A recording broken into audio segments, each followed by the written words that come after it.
Hi everyone, welcome to study word classes. तो friends, आज का जो चैप्टर है चैप्टर नंबर 14 है।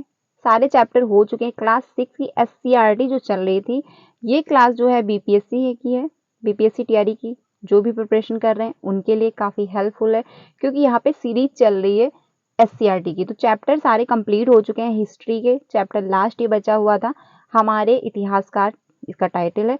तो ये भी हम लोग चैप्टर देख लेते हैं, क्योंकि कभी कभी बुक जो होती है इसके रचनाकार कौन है, ठीक है, तो ये पूछ लिया जाता है, इसलिए ये भी टॉपिक हम लोग अच्छे से कंप्लीट कर लेते हैं, यानी जो चैप्टर नंबर लास्ट है 14। उसके बाद हम लोग कल से जो है आपका ज्योग्राफी पे चलने वाले हैं। तो अगर चैनल पे पहली बार आए तो वीडियो को लाइक करके चैनल को भी सब्सक्राइब कर लीजिएगा, क्योंकि आपको क्लासेस मिलती हैं बीपीएससी की एंड साथ में आपको सीटेट की भी क्लासेस मिल रही हैं। तो आपको दोनों क्लासेस मिलते रहेंगे, आप लोग ज्वाइन करिएगा। सीटेट की जो क्लास मिलती है वो 3 बजे मिलती है। उसमें अब हम लोग ईवीएस कवर कर रहे हैं, क्योंकि आपकी ईवीएस रह गई थी। सीडीपी के मैक्सिमम टॉपिक हो चुके थे, हिंदी पूरी पैडालॉजी समाप्त हो चुकी थी। तो हम लोग इस टाइम ईवीएस कर रहे हैं। ईवीएस भी आपको 2 से 3 क्लास में पूरी कंप्लीट मिल जाएगी। वहीं पे जो 5 बजे आपको क्लास मिलती है, ये 6 एंड 7 की पूरी हिस्ट्री इसमें हो चुकी है। 8 चैप्टर मतलब 8 क्लास की हिस्ट्री के चैप्टर 2 भी कंप्लीट हो चुके हैं। तो ये भी ज्वाइन करिएगा क्लासेस, जितने भी कैंडिडेट मतलब सीटेट की प्रिपरेशन कर रहे हैं एंड साथ ही साथ जो भी कैंडिडेट बीपीएससी की तैयारी कर रहे हैं, तो वो 5 बजे वाली भी क्लास ज्वाइन कर सकते हैं, क्योंकि इसमें हम लोग एनसीईआरटी डिस्कस कर रहे हैं। वो आप में जीके जीएस में एनसीईआरटी प्लस एससीईआरटी ही पूछता है, तो आपके लिए दोनों क्लासेस काफ़ी हेल्प करेंगी।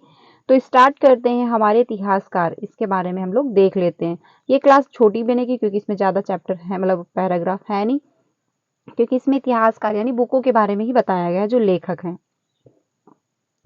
काशी जो है, काशी प्रसाद जायसवाल, इनका जो रहा टाइम पीरियड 1882 से 1937 तक रहा, ठीक है। काशी प्रसाद जायसवाल मिर्जापुर के निवासी हैं, यानी जो उत्तर प्रदेश में पड़ता है मिर्जापुर, ये ध्यान रखिएगा अगर आपसे पूछा जाए। काशी प्रसाद जायसवाल जो है, क्योंकि ये रचनाकार रहे इसलिए इनका नाम इम्पॉर्टेंट है। तो ये कहाँ रहते हैं? मिर्जापुर के निवासी थे, लेकिन उनकी जो थी, इनकी कर्म भूमि पटना की थी, मतलब पटना के रहने वाले हैं। मतलब निवासी तो इनका जन्म स्थान तो वहाँ का है, उत्तर प्रदेश का, बट ये रहते कहाँ है? कर्म भूमि जो इनकी है पटना की है। इन जो मतलब ये अधिवक्ता हैं, इनका जो पैसा है मतलब पेज, मतलब ये क्या काम करते हैं? तो ये अधिवक्ता हैं, यानी कि वकील हैं। लेकिन इनकी जो व्याख्यात भारतीय इतिहास एवं संस्कृत के महान विद्वान के रूप में ज़्यादा हुई। मतलब ये रहे तो वकील, बट इनका जो रहा, जो ये विख्यात हुए, यानी जो काफ़ी फेमस जो हुए, संस्कृति के महान विद्वान के रूप में जाना, मतलब इनको जाना गया। आगे चलते हैं। हिंदू राजतंत्र पर इनके विचार, लेखों एवं पुस्तकों ने इतिहास लेखन में क्रांति ला दी। कई पुराने विचार जो थे वो समाप्त हो गए। काशी प्रसाद जायसवाल की आर्थिक स्थिति बचपन में अच्छी नहीं थी। इनकी प्रारंभिक शिक्षा इनके घर पर ही जो थी लंदन मिशन हाई स्कूल में हुई। आगे चलते हैं। इनके व्यक्तित्व पर भारतीय स्वाधीनता संग्राम का जबरदस्त प्रभाव पड़ा। इनका मन जो था पैतृक व्यवसाय में नहीं लगा। तब इन्होंने 25 वर्ष की आयु में इंग्लैंड जाकर पढ़ने की जो है इच्छा व्यक्त की। यानी जो पैतृक संपत्ति, मतलब पैतृक व्यवसाय, यानी जो मतलब जो घर में व्यवसाय किए जाते हैं, जैसे किसी के पिता खेती करते हैं तो बच्चे भी खेती करना स्टार्ट कर देते हैं। जैसे कोई और कोई बिजनेस वगैरह हुआ तो बच्चे उसी में लग जाते हैं, तो ये हो जाता है पैतृक व्यवसाय, ठीक है। लेकिन इनका उसमें मन नहीं लगा, तो इन्होंने क्या किया, 25 साल की उम्र में इंग्लैंड जाने मतलब पढ़ने की अपनी जो इच्छा थी वो व्यक्त की। इन्होंने ऑक्सफोर्ड विश्वविद्यालय में इतिहास में एमए की डिग्री हासिल की। अगले वर्ष बैरिस्ट्री भी पास की। लंदन में ही इनका जो संपर्क है श्याम जी कृष्ण वर्मा, लाला मतलब हरदयाल सावरकर आदि से हुआ। तो इतने लोग थे, इनका संपर्क वहीं इंग्लैंड मतलब लंदन में ही हो गया। आगे चलते हैं। 1910 ईस्वी में स्वदेश लौटकर कलकत्ता में इन्होंने मतलब वकालत शुरू की। यानी जब ये भारत लौटे, वापस आए, तो इन्होंने कलकत्ता में ही वकालत शुरू कर दी। आगे चल करके कलकत्ता विश्वविद्यालय में इतिहास पढ़ाने लगे, क्योंकि इन्होंने एमए कर रखा था, उससे डिग्री इन्होंने प्राप्त कर रखी थी इतिहास से, तो इसलिए इन्होंने पढ़ाना शुरू कर दिया।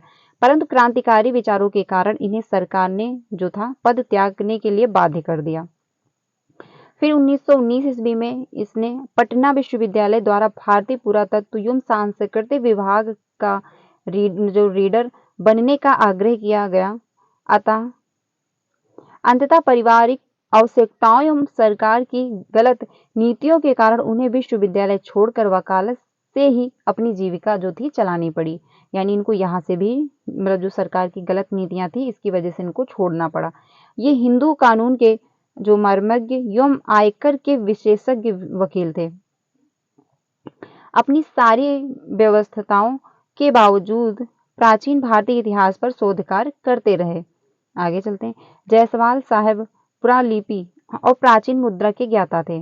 ये ध्यान रखिएगा कि जो ये जायसवाल थे ये पुरालिपि और प्राचीन मुद्रा के ज्ञाता थे। ठीक है, ये अपनी जेब में अनपढ़ प्राचीन सिक्का भी रखते थे ताकि फुर्सत के क्षण में इसे पढ़ा जा सके। मनु और यावज्ञ स्मृति पर कई शोध कार्य करके इन्होंने हिंदू कानून पर मर्मज्ञता हासिल की। ठीक, तो आगे चलते हैं। आगे जो है जायसवाल साहब Bihar and Orissa research society की स्थापना के सदस्य थे। तो ये ध्यान रखिएगा जो इन्होंने मतलब किस सोसाइटी के अध्यक्ष मतलब सदस्य रहे हैं, तो बिहार में जो एंड उड़ीसा रिसर्च सोसाइटी थी उसके सदस्य भी रह चुके थे। इस संस्था द्वारा प्रकाशित शोध पत्रिका के आजीवन संपादक भी रहे। पटना संग्रहालय की स्थापना भी इन्हीं के प्रयासों का परिणाम है। यानी जो पटना में संग्रहालय है वो इन्हीं के प्रयासों का परिणाम है, यानी इन्होंने ही उसको स्थापित करवाया था। इस संग्रहालय का भवन जो है मुगल राजपूत कला का सुंदर उदाहरण है। डॉक्टर राजेंद्र प्रसाद की अध्यक्षता में बिहार इतिहास परिषद की भी इन्होंने स्थापना की। तो जो बिहार परिषद है उसकी स्थापना किसने की थी? जायसवाल मतलब जायसवाल साहब ने की थी। आगे चलते हैं। ये कई समितियों के सदस्य रहे एवं कई पत्रिकाओं का संपादन भी किया। यानी बहुत सी ऐसी समितियां थी जिनके सदस्य भी रह चुके और साथ ही साथ इन्होंने पत्रिकाओं का संपादन भी किया। ये काफी निर्भीक और मिलनसार व्यक्ति थे। इनके साथ राहुल सकृत्यान, रविंद्रनाथ टैगोर एवं रामधारी सिंह दिनकर के काफी नजदीकी संबंध थे। तो इनके मतलब जो अगर आपसे पूछा जाए किससे ज्यादा ये क्लोज थे, किससे ज्यादा इनके नजदीकी संबंध थे, तो राहुल सकृत्यान, रविंद्रनाथ टैगोर, रामधारी सिंह दिनकर। ये कई सम्मेलनों एवं संस्थाओं के सदस्य एवं अध्यक्ष रहे। आगे चलते हैं। सन 1924 में इनकी पुस्तक जो थी हिंदू पॉलिटी प्रकाशित हुई। तो ये ध्यान रखिएगा जो सन 1924 में जो इनकी पुस्तक लिखी गई थी हिंदू पॉलिटी की वो प्रकाशित हुई। ठीक है, इस पुस्तक ने भारतीय इतिहास को देखने के जो थे नजरिए में क्रांतिकारी परिवर्तन लाया। यानी जो पुस्तक थी वो जो जिस नजर से लोग भारत को देखते थे उसमें क्रांतिकारी परिवर्तन आ गया। इन्होंने भारत के गौरवशाली अतीत को उजागर करते हुए साबित किया कि भारत में प्रजातांत्रिक व्यवस्था उत्तर वैदिक काल से ही थी। इन्होंने आटक के तर्क दिया कि प्राचीन भारत में निरंकुश राजतंत्र नहीं था बल्कि संवैधानिक एवं उत्तरदायी राजतंत्र था। इस पुस्तक के दो भाग हैं। प्रथम जो भाग रहा है, प्रथम भाग में प्रजातंत्र का विवरण है और दूसरे भाग में राजतंत्र का विवरण है। जो अभी मैंने आपको पुस्तक दिखाई थी वो ध्यान रखिए 1924 में। तो वो जो पुस्तक रही उसके दो भाग थे, पहले में प्रजातंत्र का विवरण दिया गया है और दूसरे में राजतंत्र का विवरण दिया गया है। तो ये ध्यान रखिएगा। ठीक है, आगे चलते हैं। केपी जायसवाल की दूसरी पुस्तक जो रही हिस्ट्री ऑफ इंडिया सन 1930 में प्रकाशित हुई। फिर जब इनकी दूसरी book I history of India तो वो कब प्रकाशित हुई? 1930 में हुई। इस पुस्तक में कुषाण साम्राज्य के अंत और गुप्त साम्राज्य के बीच की अवधि पर प्रकाश डाला गया है। तो ये जो बुक लिखी गई हिस्ट्री ऑफ इंडिया इसमें किसके बारे में बताया गया है? कुषाण साम्राज्य के अंत, यानी कुषाण साम्राज्य जो था धीरे धीरे कैसे उसका अंत होता चला गया और साथ ही साथ गुप्त साम्राज्य के बीच की अवधि क्या रही उस पर इन्होंने प्रकाश डाला। यानी उस बारे में मतलब इस बुक में बताया गया है। इन्होंने साहित्यिक ग्रंथ, अभिलेख एवं सिक्कों के आधार पर गुप्त साम्राज्य के पूर्व नगर एवं वकटकों के इतिहास पर प्रकाश डाला है। सन 1934 में प्रकाशित an imperial history of India के माध्यम से इन्होंने नेपाल के इतिहास पर भी प्रकाश डाला है। तो ये ध्यान रखिएगा। ठीक है, आगे चलते हैं। मुद्रा शास्त्र पर भी इन्होंने कई शोध कार्य किए हैं। यानी मुद्रा शास्त्र पर भी इन्होंने कई शोध कार्य किए। हिस्ट्री ऑफ इंडिया में इन्होंने गंगा घाटी की बहुत सी मुद्राओं का विवेचन किया है। ठीक है, तो अगर आपसे पूछा जाए गंगा घाटी की जो मुद्राएं हैं वो जो किस पर विवेचन किया गया है, तो हिस्ट्री ऑफ इंडिया जो बुक है उस पे गंगा जो घाटी है उसकी जो बहुत सी मुद्राएं हैं उसका विवेचन किया गया, यानी उसके बारे में वहां पे बताया गया है। इन्होंने कुछ मुद्राओं का संबंध जो मौर्य के साथ स्थापित कर नए विचार प्रतिपादित किया, जो आज भी आलोचनाओं के बावजूद मान्य है। अभिलेखों के अध्ययन में जायसवाल साहब का सबसे महत्वपूर्ण जो कार्य रहा, खारवेल के अभिलेख संबंधी विवाद को सुलझाया है। तो जो सबसे महत्वपूर्ण कार्य रहा है वो जो खारवेल का अभिलेख था उससे संबंधित जो विवाद चल रहे थे उसको इन्होंने सुलझाया। इसके अतिरिक्त इन्होंने अशोक के अभिलेख एवं राजरोहण की तिथि, ब्रह्मलिपि की उत्पत्ति तथा भुवनेश्वर मंदिर के अभिलेखों का संपादन, अयोध्या तथा शुंग अभिलेख, समुद्रगुप्त का प्रयाग प्रशस्ति अभिलेख, मोहरों का अध्ययन तथा अनेक अभिलेखों का तिथिक्रम के अनुसार उसकी व्याख्या प्रस्तुत कर इतिहास जो था लेखन को सुगम बनाया है। तो ये ध्यान रखिएगा, जो अशोक के अभिलेख हैं ये जो यहाँ तक है ये लाइन ध्यान रखिएगा, यहाँ से पूछ सकता है कि अशोक के जो अभिलेख थे राज्यरोहण की तिथि जो रही है, ठीक है, और भुवनेश्वर मंदिर के जो अभिलेख मिलते हैं उनका जो संपादन हुआ था, प्रयाग प्रशस्ति हो गया, मोहरों का अध्ययन है, तो ये बहुत से अभिलेख जो रहे हैं उनकी तिथि क्रम के अनुसार, यानी कौन सी तिथि को कैसे क्या अशोक के अभिलेख कब लिखे गए, कब उनका प्रकाशन हुआ, तो उनको तिथि क्रम के अनुसार इन्होंने व्याख्या प्रस्तुत करते हुए इतिहास लेखन को सुगम बनाया है। तो यानी इन्होंने लिखा है। ठीक है, आगे चलते हैं, तो ये ध्यान रखिएगा। डॉक्टर जायसवाल परंपरावादी इतिहासकार नहीं थे। ठीक है, इनके अंदर पश्चात इतिहासकारों की तरह वैज्ञानिक दृष्टि थी। इनके इतिहास लेखन में अधिवक्ता की पद्धति हावी थी। ये ऐतिहासिक घटनाओं के सभी पक्षों एवं कारणों की समीक्षा के पश्चात ही किसी निष्कर्ष पर पहुंचते थे। इन्होंने इस थीम के विचारों का खंडन साक्ष्यों की संतुलित उपयोगों के आधार पर किया। ये इतिहास जो है लेखन में स्रोतों की तुलना, अध्ययन का पश्चात ही किसी अंतिम निष्कर्ष पर पहुंचते थे। यानी ये था जो इनको कोई स्रोत मिलते थे तो उसका अध्ययन करते थे, उसके पश्चात ही उसके अंतिम निष्कर्ष पर पहुंचते थे कि हाँ इसका क्या निष्कर्ष होगा। आगे चलते हैं, आगे जो है काशी प्रसाद जायसवाल के इतिहास लेखन में हिंदू विचार, दर्शन, धर्म, शासक, गणराज्य एवं सामाजिक व्यवस्था को महत्वपूर्ण स्थान दिया गया। इन्हें इतिहास लेखक में मौलिकता और राष्ट्रीय स्वाभिमान की भी एक झलक मिलती है, जो भारतीयों को सदैव गौरवान्वित करता रहेगा। इन्होंने विपरीत परिस्थिति में जितना कार्य इतिहास लेखन के क्षेत्र में किया वह अत्यंत सराहनीय है। तो इन्होंने इतिहास के क्षेत्र में बहुत सारा अपना योगदान दिया, क्योंकि इन्होंने अशोक के अभिलेख हो गए, प्रयाग प्रशस्ति हो गई, ये कब लिखी गई, तिथि के क्रम के अनुसार इन्होंने उसको इतिहास में उल्लेखनीय किया है। तो इसलिए इतिहासकार में इनका बहुत ज़्यादा योगदान रहा। तो इनका नाम आप लोग ध्यान रखना, और साथ ही साथ इन्होंने क्या क्या कार्य किए हैं वो भी ध्यान रखिएगा। अब अगले जो आते हैं लेखक, डॉक्टर अनंत सदाशिव अलतेकर। ठीक है, इनके बारे में देख लेते हैं। डॉक्टर अनंत सदाशिव अलतेकर महान पुरातत्वविद एवं इतिहासकार थे। पटना विश्वविद्यालय में प्राचीन भारतीय इतिहास एवं पुरातत्व विभाग के खुलने पर इन्होंने संस्थापक अध्यक्ष के रूप में अपना योगदान दिया। ठीक है, ये काशी प्रसाद जायसवाल शोध संस्थान के संस्थापक, निर्देशक एवं राष्ट्रीय भाषा परिषद के सदस्य भी थे। यानी जो डॉक्टर अनंत सदाशिव अलतेकर थे ये जो संस्थापक यानी निर्देशक एवं राष्ट्रीय भाषा परिषद के सदस्य भी रहे। आगे चलते हैं, डॉक्टर अलतेकर ने पटना विश्वविद्यालय में योगदान के पूर्व बनारस हिंदू विश्वविद्यालय में पुरातत्व, मुद्रा शास्त्र एवं सांस्कृतिक उत्थान के लिए प्रशासनीय कार्य किए। इन्होंने वैशाली के ऐतिहासिक महत्व को उजागर करने के लिए वैशाली का जो अंधकार युग पर अपना शोध प्रस्तुत किया। तो अंधकार वैशाली का अंधकार जो युग रहा उस पर इन्होंने अपना शोध प्रस्तुत किया। इन्होंने वैशाली को खुदाई कर भगवान बुद्ध के शरीर अवशेष स्तूप को दुनिया के सामने लाया।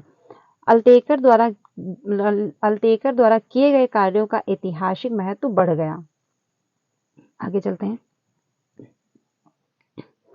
आगे जो है बिहार के राज्यपाल आर दिवाकर द्वारा संपादित पुस्तक जो रही है बिहार टू द एजेज।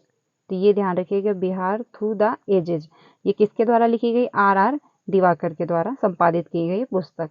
तो इसके लेखक हैं, ध्यान रखिएगा।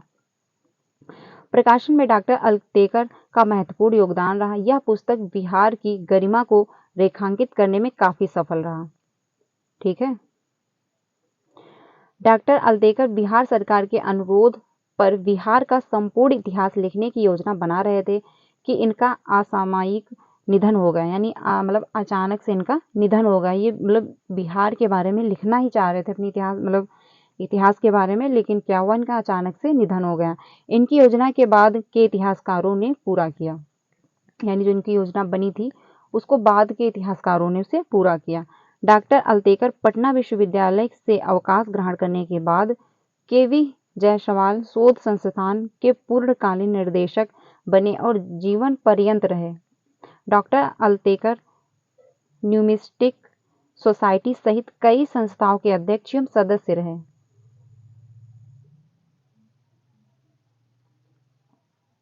एवं कई पत्र पत्रिकाओं का संपादन भी किया। डॉक्टर योगेंद्र मिश्र ने अपना शोध ग्रंथ एन अली हिस्ट्री, ये ध्यान रखिएगा, इनका जो शोध ग्रंथ रहा है डॉक्टर योगेंद्र मिश्र का एन अली हिस्ट्री। ठीक है, आगे चलते हैं। ऑफ वैशाली उन्हीं को समर्पित किया। ठीक है। न्यूमिस्टिक सोसाइटी ने तो अपने भवन का नाम ही अल्तेकर भवन रखा, यानी इन्होंने क्या किया, अपना नाम जो सोसाइटी का था वो अल्तेकर भवन के नाम से ही रख दिया। डॉक्टर अल्तेकर छात्र जीवन से ही प्रतिभा संपन्न एवं अत्यंत मेधावी थे। इन्होंने बंबई विश्वविद्यालय से संस्कृत में चांसलर मेडल प्राप्त किए। इन्होंने मेडल जो प्राप्त किया था वो बंबई विश्वविद्यालय से संस्कृत में प्राप्त किया था। ठीक है।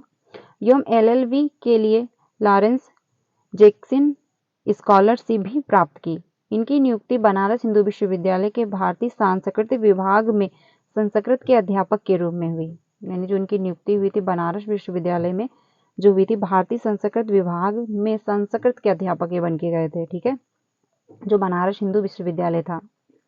इन्होंने राष्ट्रकूटों के इतिहास पर DR बनर्जी के निर्देश में D.Litt की उपाधि प्राप्त की। इनका शोध प्रबंध जो रहा पूरा अभिलेखों और साहित्यों स्रोतों पर आधारित था।